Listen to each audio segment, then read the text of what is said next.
চট্টগ্রামের সাধারণ মানুষের পাতে উঠছে না মাছের রাজা ইলিশ। আগুন দামের কারণে নিম্ন মধ্যবিত্ত এমনকি মধ্যবিত্তের পক্ষেও সম্ভব হচ্ছে না মুখরোচক ইলিশ কেনা। তাই বাজারে গিয়ে হা হুতাশ ক্রেতাদের। বিস্তারিত জানাচ্ছেন সহকর্মী ইবেন মীর, ক্যামেরায় ছিলেন নাজিমউদ্দিন।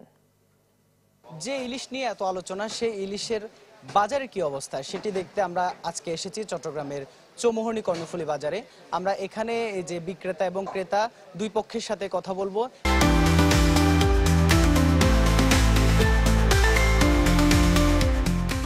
এবং ইলিশ আসলে বাজারে এখন কি পরিমাণ আছে এবং সেই ইলিশের দাম কেমন, পাশাপাশি এটি আসলে সাধারণ মানুষের কতটা ক্রয় ক্ষমতার মধ্যে আছে এবং এই যে বাড়তি দর, এই বাড়তি দরের কারণ কি সে বিষয়টিও আমরা জানার চেষ্টা করব। 1 কেজি 300-400 এরকম ওজনের মাছ চলতেছে 1900-2000। বাংলাদেশে যেহেতু মাছের রাজা ইলিশ, জাতীয় মাছ ইলিশ, সেই কারণে কিন্তু আসলে ইলিশের প্রতি মানুষের যে ঝোঁক সেটি অন্যান্য মাছের তুলনায় বেশি থাকে। কিন্তু আসলে গরিব বা মধ্যবিত্তরা কবে আসলে সবশেষ ইলিশ খেয়েছিল সেটিও আসলে তাদের স্মরণে নেই। কবে খাইছি এটা তো নিজেরই মনে নাই।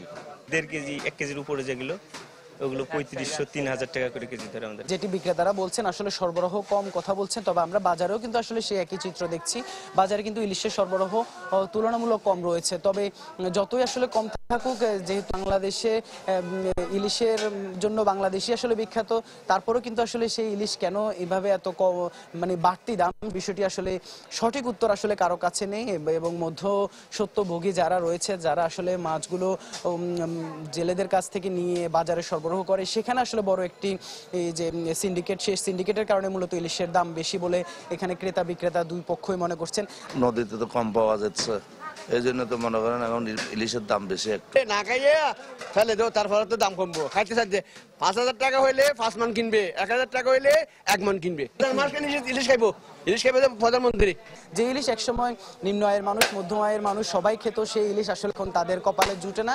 এই নতুন সরকার আসার পর কিন্তু ইলিশ নিয়ে তুমুল আলোচনা হয়েছে এবং সব মহলে কিন্তু ইলিশ এমন একটি নাম, মাছের নাম যেটি আসলে এখন সর্বত্র আলোচিত হচ্ছে। এবং সেই মাছ বাঙালির পাতে যেন জুটে, বাংলাদেশিরা যেন ইলিশ খেতে পারে, সেই বিষয়টির দিকে সাধারণ মানুষ বারবার সরকারি দৃষ্টি আকর্ষণ করছেন এবং যারা এখানে মধ্যস্বত্বভোগী তাদের নিয়ন্ত্রণের জন্য জোর দাবি জানাচ্ছেন।